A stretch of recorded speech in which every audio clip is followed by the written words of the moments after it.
Greetings from eMedi News and Heartcare Foundation of India. Welcome to the show Chat with Dr. KK. Today we have with us Dr. K Chopra, who is a senior consultant cardiologist at Mulchan MedCity, who is also been a vice president of CSI Delhi and vice president of Cardiological Society of India at a national level. He has also been the president of IMA New Delhi branch. Apart from that, he has also been the editor of Indian Heart Journal. So welcome to our show. Thank you. There was a time that metabolic syndrome was not taught to us in our medical college. There was a time in our mythology, except for Lord Ganesh, nobody else had pot belly obesity. And yet Lord Ganesh was not mentioned to have diabetes. He was not mentioned to have high blood pressure. He was not mentioned to have suffered from a heart attack. That means the incidence of pot belly obesity, if I link it as a parameter or an indicator of metabolic syndrome, was hardly any in our mythology. But today we talk about 37, 50, 60, 67%. In our Perfect Health Mela series, 67% of the people had metabolic syndrome. In a routine survey, we have 37% of people having metabolic syndrome. What is that thing which is causing metabolic syndrome in our? I think it's a very, very important issue in India that the metabolic syndrome is steeply rising in our country. As you mentioned and documented the data from Perfect Health Mela, that 67%. We have conducted a study published in Indian Heart Journal, and we have shown very clearly in a community-based trial in the in-hospital and outpatient data, 65% is the prevalence rate in the city of Delhi, out of which the dominance is more in female as compared to males. But between 40 to 60 years of age, there is the highest prevalence of metabolic syndrome. You asked a very pertinent question. What is that which is causing the metabolic syndrome? I think it is only the faulty lifestyle. Genetic factors have very minimal role. It is a faulty lifestyle, sedentary habits, eating the wrong food at a wrong time, in a wrong place, in a wrong dose, in a wrong environment is the main factor. People are switching to fast food without realizing what exactly is fast and how much detrimental it is for them. People are sticking to wrong habits. That is the main crux of story. People drink alcohol voraciously at times, which is detrimental. And I think it is the lifestyle, the method of eating food, and the type of food they are consuming, which is the key factor. Besides, stress is playing also a very important role. Let me go back to again mythology. Probably because people say being an Indian is a risk factor for heart disease. Sure. Indians were same in our mythological era also. Sure. Except for Raja Dasharath, nobody has been mentioned to have a heart attack. Sure.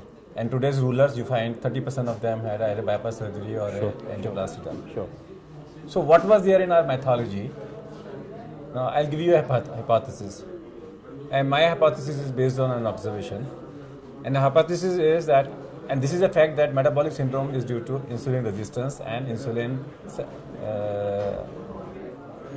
hyperinsulinemic state.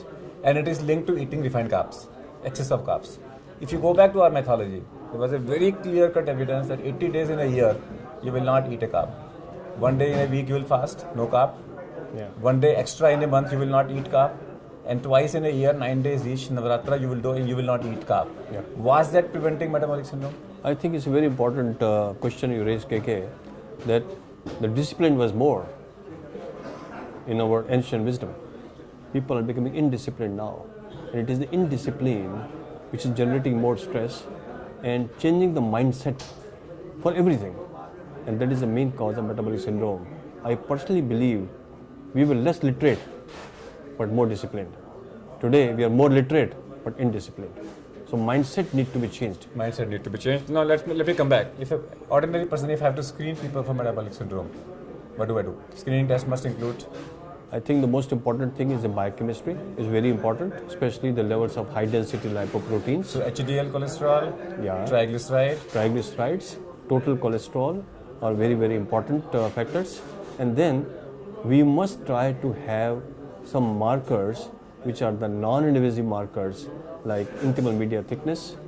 Similarly, visceral fat. There was a lot of study and a lot of data which was discussed in our conference also. It is the visceral fat which is more important than the generalized obesity. Apart from abdominal obesity, measuring the abdominal circumference, then should I go for a visceral fat, say echo parameters, Very CT important. parameters? Very important. There is a lot of data coming up, and the relationship is very, very strong of the epicardial fat with the metabolic syndrome, and which is really believed to be the marker of prognosis and marker of therapeutic intervention for metabolic syndrome, so that we can reduce the morbidity and mortality in the years to come. So if a patient has a metabolic syndrome, what advice we give? I think once the patient has a metabolic syndrome, we must have a thorough evaluation after the basic biochemistry, thoroughly evaluated by echo or by carotid intermediate thickness or by ankle brachial index. And once we evaluate their deficit or their grading of the deficits, we must plan a lifestyle profile for them, which I feel which is of 90% value to them. And then Reduce weight significantly, and then reduce or understand the dietary profile which they should consume, which is very important, and then how they can manage the stress so that they can change their mindset, and their mindset perception is very, very important. Optimization of lifestyle is the need of the hour if you really want to change the profile of metabolic syndrome. What in our about country. metformin? Should we give it routinely in all such cases? I think there is a lot of data to support the role of metformin in reduction of insulin resistance and hyperinsulinemia. How much it percolates in the form of a reduction of all the markers of metabolic syndrome is yet to be seen.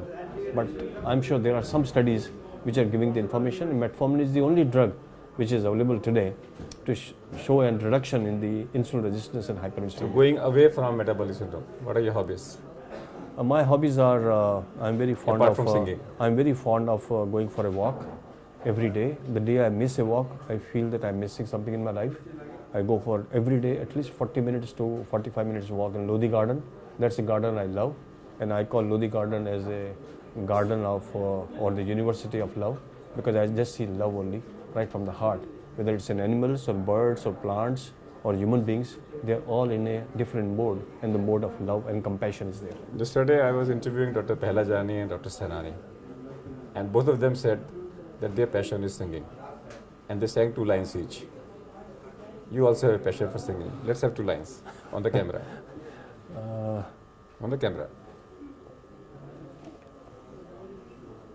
कल रात जिंदगी से मुलाकात हो गई, लब थर थरा रहे थे, मुलाकात हो गई, कल रात जिंदगी से मुलाकात हो गई. That's great. If you would not have been a doctor, what you would have been? If I could have not been doctor, I could have been a singer. You would have been a singer. Oh, that's great. Absolutely. It was my passion right from the childhood that if I don't get admission in a medical college, I'll go to Mumbai and try to bid for singing or entering in a film industry. First priority was only singing, not acting. If you are called by the Prime Minister of India and they give you a power to change one policy to improve the cardiovascular status in India, what will be your that? I think I will try to bring in spirituality. Spiritual cardiology. I won't call it Spiritual as spirituality, spiritual cardiology. Spiritual you bring it as a cardiology subject. is a very, very important intervention. So when any time you have a chance to be the scientific in charge of CSI, you will have a session on Yeah, spiritual I cardiology. can do it only when KK become the health minister. I can do it. Okay. I can do that. Okay.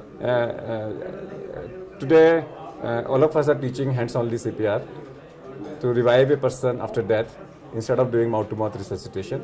And we says within 10 minutes of death, earlier the better. At least for the next 10 minutes, longer the better. Compress the center of the chest with a speed of 10 into death, that is 100 per minute. Do you feel that CPR should be taught to everybody? I need to congratulate KK for this initiative which was started almost 30 years ago. And I really enforce you, request you to kindly continue this effort. It's a need of the hour in Indians. They need to be educated right from the school age. They like to go to all the corporate world. Everybody should be taught and bring the awareness about CPR. That's the only method we can reduce the morbidity and mortality by sudden cardiac death. And I think it's the need of the hour. It's a very, very important effort in the public interest. And I think you're the right man, since you're already engaged for the last 30 years and doing this effortlessly, and you had a lot of data in the textbooks as well as in the books on CPR. And I think this is a very, very good initiative, which I really request you to continue in the interest of the public health. So what Dr. HK feels is that CPR should be, as a campaign, should be picked up by more and more people. And he says that if he would not have been a doctor, he would have been competing with people like Shan. And instead of, he said that if he was a cardiologist, he aims at becoming the president of CSI. If he was not, he would have been giving a show in CSI. He would never leave the link with CSI. Thanks for being with us. Thank you, Vidas. Thank you, KK. That's all for today. We'll come back with one more show. Till that, goodbye. Thank you.